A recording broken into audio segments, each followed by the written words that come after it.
Talaga pati panty niya, gusto ng pakialaman ng doktor na to? Para tuloy gusto niyang pagdudahan ng tunay nitong pagkatao.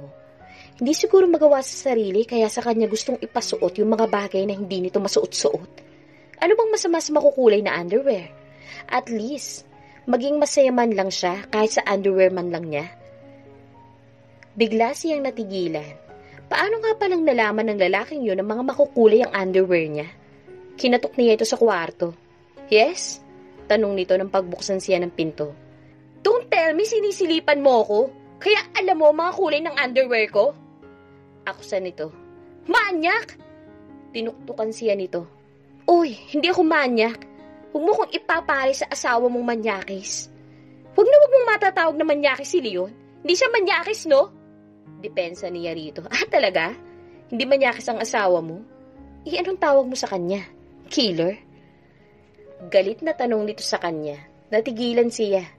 Hindi manyakis ang asawa mo pero mamamatay tao. Ganun ba? Sabi nitong parang hindi pa sapat na makitang nasasaktan siya. Ramdam niyang pag-iinit ng kanyang mga mata. Hindi niya masagot si Lucas dahil totoo naman ang binibintang nito sa asawa niya. And yet sa kabila nun, bakit mahal na mahal pa rin niya si Leon? Tuluyan ang pumatak ang kanyang mga luha. Habang nananariwang muli ang mga narinig niya habang kausap ng kanyang asawa si Brittany. Alam mo, nagtataka ako sa iyo. Kung bakit pinagbalakan ka na ngang patayin ng asawa mo, pinagtatanggol mo pa rin siya. Tinakpan niya ang kanyang mga tenga dahil ayaw na niyang marinig pa ang iba pa nitong sasabihin. Ang sakit-sakit ng dibdib niya, parang dinudurog ang puso niya. Nagsusimigaw ng katotohanan. Tumakbo siya sa kanyang kwarto at mabilis na nilaki yun saka sumandal sa may pinto at umiyak ng umiyak. Hanggang ngayon napakasakit pa rin para sa kanya na malaman na niloloko lamang naman pala siya ng lalaking minahal niya ng buong puso at buong pagkatao niya. How dare you, Leon? How dare you? Umiiyak na napaupo siya sa sahig habang nakahawak sa kanyang dibdib. Parang nakikinita-kinita pa rin niya na magpahanggang ngayon sina Leon at Brittany habang masayang nagdiriwang sa pagkawala niya. Hindi kayo pwedeng maging masaya. Ibabalik ko ng makasampung ulit lahat ng sakit na binigay niyo sa akin. Sinusumpa akong hindi ko kayo patatahimikin. Hindi ko kayo hahayaang maging masaya. Galit na usal niya habang pinapahid ang mga luha. Babawiin niya ang lahat ng sa kanya. Kabilang na si Leon. Titiyakin niya na mapapaibig niya ito sa bago niyang katauhan. At ang Brittany na yon, kung paano siyang nasaktan ngayon, 10 beses niyang ibabalik dito ang sakit na pinagdaraanan niya ngayon. Maagang gumising si Savannah kinabukasan. Masaya siyang nagluto ng kanilang breakfast ni Lucas. Umaasa siyang magugustuhan nito ang banana pancakes na napanood niya sa online kagabi. Gumawa rin siya ng smoothies para sa kanilang dalawa saka kinatok ang lalaki sa kwarto nito. Matapos maihanda ang almusal, nangako siya sa sarili na from now on, sisikapin niyang kalimutan ng dati niyang pagkatao. Tama si Lucas. It's about time na iangkop niya ang sarili sa bago niyang anyo. Patay na si Savannah. Here comes Sarah. At titiyakin niyang maglalaway si Leon sa bago niyang katauhan. I don't know you can make breakfast without a mess. Napapangiting po na ni Lucas habang iginagala ang paningin sa malinis na kusina. Lihim siyang napangiti. Kung alam lamang nito, ang naging struggle niya kanina bago niya na-achieve ang lahat ng to. Mukhang magandang gising mo ngayon, ha? Na-realize ko lang na tama ka. Kailangan ko makipag-cooperate sa'yo kung gusto kong makabawi at kung gusto kong makuha muli ang lahat ng para sa akin. Nakangiting sabi niya rito. What time pala tayo pupunta ng parlor? Gusto kong baguhin ang buhok ko. Lahat ng magpapaalala sa akin sa dato kong katauhan. Gusto kong maburang lahat. That's my girl. Masayang sabi ni Lucas sa kanya. Saka bahagyang napasimangot ng matikman ng pancake na ginawa niya. Perfect na sana. Kaya lang naparami ang asukal na nilagay mo. Anitong kaagad na napainom ng tubig. Saka bahagyang napaubo. Ha? Ganun ba? Nakalimutan ko kasi yung sukat kaya tinansya-tansya ko na lang. This is so sweet. Tumayo ito at akmang kukunin niya ang pancake sa plato nito ngunit pinigilan siya nito. Hey, sabi mo masyadong matamis. Igagawa na lang kita ng bago. It's alright. Next time ka na lang bumawi. Marami pa namang next time, di ba? Anito sa kanya. What do you mean marami pang next time? Wala akong balak na magtagal dito, no? Sa lalong madaling panahon, gusto ko nang mabawi ang lahat kay Leon para makalipat na ako sa bago kong bahay. Aniya sa lalaki, saka sinalina ito ng smoothie sa baso. Natigilan siya sa pagsasalita na mapansin nakatingin sa kanya si Lucas. O mas tamang sabihing nakatitig ito sa kanya. May kung anong gumapang sa dibdib niya nang magtama ang kanilang paningin. What? Umiling ito. Pinamulahan siya ng mukha nang maalalang baka pansamantalang nitong nakalimutan na hindi ito si Savannah, na siya si Sarah. Umiwas siya ng tingin dito. Hindi na lamang siya nag-usisa pa tungkol sa namayapa nitong asawa dahil pinag-usapan na siya nito na huwag na nilang pag-usapan ng tungkol doon. Alam niyang masasaktan lamang niya ito at hindi lang niya maintindihan kung nasasaktan nito sa tuwing naaalalang yumaong asawa. Bakit kailangan itong kopyahin ang mukha nito sa kanyang katauhan? Kailangan paulit-ulit ipailala ni Lucas sa kanyang sarili na hindi si Sarah ang kaharap niya ngayon. Nahihirapan siyang gawin yun sa tuwing makikita niya ang mukha ng kanyang dating asawa sa katauhan nito. This is insane. Hindi talaga siya nag-isip bago niya ito operahan. At kung siya lamang masusunod, gusto niyang ibalik na lamang ito sa dati nitong mukha. Kesa ganitong nahihirapan siya ngayon. Nagmamadali na niyang tinapos ang pagkain. Bilisan mo na dyan, may appointment tayo sa parlor mo ngayon. Isasara nila ang buong parlor para lang sa'yo. Aniya rito. Wow, ganun ako ka-espesyal? Bongga naman. Hindi pa sila malulugi? Bayad na ang buong araw nila para lang sa service mo. Sagot niya. Lucas, hindi mo na kailangan gawin yun. Ayokong lumaki masyado ang utang ko sa'yo. Protesta nito. Saka bakit kailangan mo pang ipasara ang buong parlor para lang sa akin? Di naman kita sisingilin kaya pwede sumunod ka na lang, okay? Aniya rito. Makailang beses na napalunok ng laway si Lucas na mapagmasdan ang kabuuan ni Sarah matapos itong maayusan at mabihisan. Napayukom ang kanyang mga palad habang nakatingin dito. Hindi niya alam kung matutuwa siya o magagalit sa babaeng nasa harapan niya ngayon. Parang dinudurog na naman ang puso niya sa sobrang sakit habang hindi mapigilang hindi maalala ang lahat ng masasaya nilang sandali ni Sarah. Hindi mo ba nagustuhan? Nagtatakang tanong ni Savannah sa kanya. Nang mapansing umiwas siya ng tingin dito. Umiling lamang siya saka inabot ang credit card sa counter. Pakiramdam niya, kumuha siya ng batong ipupukpok sa ulo niya sa ginagawa niyang ito. As if hindi pa siya nakontento sa sobrang sakit na nararanasan niya nang mamatay ang asawa. Kailangan na naman niyang i-torture ang kanyang sarili ngayon. This is dumb bullshit. Bakit ba hindi niya naisip na ganito magiging consequences bago niya isinagawa ang operasyon niya kay Savannah? Ganda-ganda ko, hindi ba? Parang mas maganda pa nga ako kay Jane De Leon, kay Liza Soberano, kay Ann Curtis, kay Angel Locsin, at kahit kay Marian Rivera. Kahit pagsamasamahin pa ang ganda nila, talbog ko pa rin sila, di ba? Will you please shut up? Nakaismid na tumahimik na si Savannah. Hindi niya alam kung ano na naman ang dahilan na ang pinagsusungit ngayon ni Lucas. Samantalang sinunod naman niya ang lahat ng gusto nitong mangyari. Pinabago na niya ang kanyang buhok. Nagpa-manicure at pedicure na rin siya. Kung maganda na siya noong maoperahan siya, mas maganda pa siya ngayong naayusan siya. Mukha siyang isang Hollywood celebrity ngayon. Tumaas tuloy ang kumpiyansa niya sa kanyang sarili. Tuwang-tiwa siya habang tinitignan na niya kanyang sarili sa salamin. Ano kayang mararamdaman ni Leon kapag naghubad siya ngayon sa harapan nito? At ang Brittany na yun, magmumukha lang siyang isang alalay sa taglay niyang kagandahan ngayon. Umpisa pa lang to. Sabi sa kanya ni Lucas, marami pa siyang dapat na paghandaan. At titiyakin niyang masisindak niya si Leon. Since mas kabisado mo ang pasikot-sikot sa loob ng inyong kumpanya, kailangan kita mamaya kapag pinasok natin ang office ni Leon. Napalunok si Savannah habang nakatingin kay Lucas. Seryoso ka talaga nang sabihin mong pagnanakawan natin ang kumpanya namin? Hindi makapaniwalang tanong niya rito. Mukha ba ako nagbibiro? Kunot noong tanong nito sa kanya.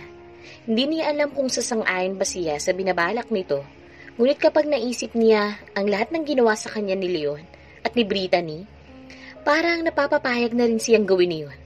Besides, sa kanya naman ang kumpanyang yun. Technically, hindi naman pagnanakaw ang gagawin nila. Papasok lamang siya sa kanyang kumpanya gaya ng ginagawa niya noon. Ang pagkakaiba nga lamang ngayon, palihim nilang gagawin yun ngayon. Kailangan nating makuha ang lahat ng mga files na pinagkatago-tago ni Leon. Pag-aaralan nating lahat yun. Malakas ang kutob ko na unti-unti na niyang inililipat sa ibang investment ang pera ng kumpanya niyo. Bago ka pa niya maunahan, kailangan na nating magawa ang lahat ng plano. Hindi naman siguro magagawa ni Leon yun. Mahal niya ang kumpanya. Besides, what's the point? Siya na ang namamahala nun. Kaya bakit naman pag-iisipan pa niyang isalin sa ibang investment ang kumpanya namin? Papatayin niya ang kumpanya na pinaghirapang itayo ng parents ko? Exactly. Yun talaga ang motibo niya. Kaya kanya gustong mawala. Hindi mo ba nakikita ang pagiging narcissistic ng lalaking yun? Gusto niyang magsimula ng isang bagong kumpanya na wala ang anino ng mga parents mo. Gusto niyang sabihin na lahat na kaya niyang maging magtagumpay nang wala ang anino ng parents mo. Hanggang ngayon, hindi mo pa rin ba nakikilala ang lalaking pinakasalan mo, ha, Savannah? Nag-init ang mga mata niya habang napapagtanto ang ibig sabihin ni Lucas. Hindi siya makapaniwalang minahal niya ang isang lalaking kagaya ni Leon. Tumindig siya ng tuwid. Hey, Kenneth, papasukin natin ang opisina ng hayop na lalaking yun. Uubusin ko ang lahat. Sisiguraduhin kong kahit 5 hindi ko siya titirhan. Easy, nakangising sabi ni Lucas sa kanya. Hindi pwedeng daanin sa mabilisan ng lahat. May mga tamang hakbang tayong gagawin kung gusto mong maging successful ang plano nating to, okay? Paalala sa kanya ng lalaki. Hindi siya umimik. Kung siya lang ang masusunod, gusto na niyang madaliin ang lahat. Hindi na siya makakapaghintay pang makitang nagdurusa si Leon at ang malanding babaeng yun. Kailangan mong makuha ang combination ng vault sa opisina ni Leon, pati na rin ang password para mapasok natin ang kumpanya. Sabi ni Lucas kay Savannah habang kumakain sila ng dinner sa isang mamahaling restaurant. Masyadong mahigpit ang security system, kaya di pala natin yun basta-basta mapapasok unless makukuha mo ang lahat ng password. Bilib ako sa parents mo sa mahigpit na pag-i-install, mahigpit na security system. Nasa notebook na green ang lahat ng password ni Leon. Sagot ni Savannah dito habang hinihiwa ang steak gamit ang kutsilyo at fork. Papasukin ko ngayong gabi ang bahay namin para makuha ko ang green notebook na yon. Sinalinan siya ng red wine sa baso ni Lucas saka nakipag-cheers dito. Ngayon pa lang, gusto ko nang i-celebrate ang pagkapanalo mo. Look at you now. Sino mag-aakalang malalampasan mo ang ginawa sa'yo ng lalaking yon? Napangisi siya. Hindi ako basta-basta mamamatay ng ganun lang. Aniya sa lalaki. Saka napayo ko mga palad habang inaalala ang lahat ng pang-aaping dinanas niya sa kamay ni Leon. Sa palagay mo, alin ang mas masakit? Yung makita nilang buhay ako? O yung malaman nilang zero account na yung bangko nila? O pwedeng pareho, hindi ba? Ang mas masakit, kuhanin mo ang loob ni Leon. Paibigin mo siya kagaya ng ginawa niyang pagpapaibig sa'yo. Gawin mo ang lahat ng paraan para maagaw mo siya kay Brittany habang unti-unti mong pinapabagsak ang karir niya at ninanakawan ang kumpanyang pinapatakbo niya. Then saka mo siya iwanan kapag walang-wala na siya. Mukhang expert ka sa pag-torture ng tao emotionally, ha? Hindi siya sinagot ni Lucas. Sa halip ay tumingin lamang ito sa malayo na waring may naaalala, saka napahinga ng malalim. You have to be smart, or else lalamunin ka ng kalaban. Paatalasan ng isipan ng labanan para makasurvive sa mundong to. Kung mabagal ka, tatalunin ka ng mga sakim at ganit. Kung magsalita ka, parang ang dami mong pinagdaanan, ha? Hindi naman tayo ganong nagkakalayo ng age. Siguro, matanda ka lang sa akin ng 5 years. Bata pa lang ako, sinanay na ako ng parents kong maging matatag. Hindi nila ako pinalaking spoiled. Hindi ako gaya mong nakukuhang bawat naisin. They trained me to be independent at paghirapan ng kung ano mang gusto ko sa buhay. Ako naman lumaking spoiled sa parents ko. Niayaw nila akong padapuan sa langaw. Pagkatapos, sisisilid lang pala ako sa sako ng gagong yun. Ani ang nagtangis ang mga bagang, saka napatitig kay Lucas. Kung hindi dahil sa'yo, malamang kinain na nga ako ng mga pating sa dagat. Halos paanas lamang nasabi niya. At mamamatay akong wala man lang magandang naiambag sa lipunan. Palagay mo, karma ko to sa lahat ng sakit ng ulong binigay ko sa parents ko noon. Kung may dapat makarma, ang gagong asawa mo yun, Savannah. Kaya siguraduhin mong gagawin mong lahat ng mga plano natin. I can't wait to see him fail. Bakit ba parang ang tindi ng galit mo sa asawa ko? Matiim na tanong niya kay Lucas. Sinalubong nito ang mga tingin niya. Sa ginawa niya sa'yo, sa palagay mo hindi ako magagalit. Kahit nga asong kalye, gawin niya yun. Ikakukulo ng dugo ko sa tao pa kaya? Sagot nito sa kanya. Natutop ni Savannah ang bibig ng pagsilip sa kwarto nila mag-asawa ay makitang nagtatalik sina Leon at Brittany o mas kilala sa screen name nitong Brianna. Parang nanigas ang kanyang mga paa ni hindi niya magawang ihakbang ang mga iyon. Nanikip ang kanyang dibdib habang pumapatak ang kanyang mga luha. Gustong-gusto na niyang suguri ng mga ito sa kawalang hiyang ginagawa ng mga ito, ngunit nanigas ang kanyang buong katawan sa galit ng mga sandaling iyon. Napalingon siya kay Lucas na naghihintay sa isang sulok. Kumunot ang noon nito habang nababanag ang reaksyon sa mukha niya. Nang mapansing hindi pa rin siya gumagalaw mula sa kinatatayuan, ay mabilis siya nitong nilapitan. Nagtagis ang mga bangang nito nang makita kung anong dahilan at para siyang naustatwa sa kanyang pagkakatayo. Binuhat siya nitong bigla at nilayo sa lugar na iyon. Iyak siya ng iyak na makabalik sila ng kotse. Damn it, Savannah! Hindi ba napaghandaan na natin to? Inaasahan mo nang yun ang makikita mo sa oras na pasukin natin ang bahay nyo, di ba? Inis na sabi nito sa kanya. Hindi pa rin pala ako handa. Humahagulhol na sagot niya. Hindi ko pa rin pala kayang makita ang asawa ko na may kasiping na ibang babae. Aniya habang parang binibiyak ang dibdib sa sobrang sakit na nararamdaman. Mas masakit pa yun kaysa sa malamang pinagtangkaan siya nitong patayin. Doble ang sakit noon kumpara sa lahat ng sakit na naranasan niya. Bakit kailangan ko pa yung makita? Bakit ngayon pa natin naisipang pasukin ng bahay namin kung kailan nagsisex sila? Palagay mo hindi nila yan araw-araw ginagawa? Mukhang hibang ang asawa mo sa babaeng yun. Tiningnan niya na masama si Lucas. Talaga bang manhid ka, ha? Singhal niya rito. Nakita mo lang nasasaktan ako, parang tungtuwa ka pang makitang nasasaktan ako Sino ba sa atin ang manhid, ha? Muntikan ka nang mapatay ng lalaki yun pero iniiyakan mo pa rin siya ng ganyan? Hindi ka ba tinatabla ng pananakit niya sa'yo, ha? Parang ini-enjoy mong ulit-ulitin niya na saktan ka. Hindi ka lang manhid, tanga ka pa. Asar na sabi nito sa kanya. Mas lalo siyang napahagulhol. Aminado namang tanga siya. Sino nga ba matinong babae na patuloy pa rin umiibig sa asawang pinagtangkaan na ang buhay niya? Nag-iisa lang siyang ganito. Waring awang-awang pinahid ni Lucas sa mga luha niya. Hindi mo dapat iniiyakan ng gagong yun. Kung magsalita ka, parang ang dali-dali lang sa'yo. Mahal na mahal ko si Leon, kaya hindi basta-basta matuturuan yung puso ko na huwag masaktan. Katwiran niya rito. Wala naman kasi akong ibang lalaking minahal maliban sa kanya, kaya sobrang hirap burahin siya sa dibdib ko. Kailangan ba kitang iuntog sa pader para matauhan ka? Tanong nito sa kanya. Napatitig siya rito. Palagay mo mababawi ko siya kay Brittany? Tanong niya rito. Mapapaibig ko ba siya? Sa bago kong anyo, ha, Lucas? Napakurap-kurap ito. Kahit sinong lalaki makukuha mo sa bago mong muka, Savannah. Kailangan mo lang maniwala sa sarili mo. Kailangan kong papaniwalain na may isang lalaking pwedeng magmahal ng sobra-sobra sa akin, Lucas. Aniya rito. Kailangan mo kong papaniwalain may isang taong totoong magmamahal sa akin ng lubos. Hindi dahil sa pera ko, kundi dahil sa pagkatao ko. Bahagya siyang napatawa. Pero palagay mo, kapag nalaman ng taong yun ang totoo kong muka, mamahalin pa rin niya ako. Hinawakan nito ang baba niya. Nagulat siya nang halikan siya nito sa kanyang mga labi. Ngunit mas nagulat siya sa naging reaksyon ng kanyang katawan sa mga halik na iyon. Bukod kay Leon, ito pa lamang nakahalik sa kanya at napakalayo ng pakiramdam na idinulot ng mga halik nito kumpara sa mga halik sa kanya ni Leon. With feeling siyang hinahalikan ni Lucas ng mga sandaling iyon. Mainit at mapuso kaya damang-dama niya. Unlike sa mga halik ni Leon na malamig at halatang napipilitan lang. Sa kauna-unahang pagkakataon, ngayon lamang niya naramdaman kung gaano katamis ang isang halik. Kaya naman para siyang natangay sa ginagawa nito. Buong init rin niyang tinugon ang mga halik na iyon ni Lucas.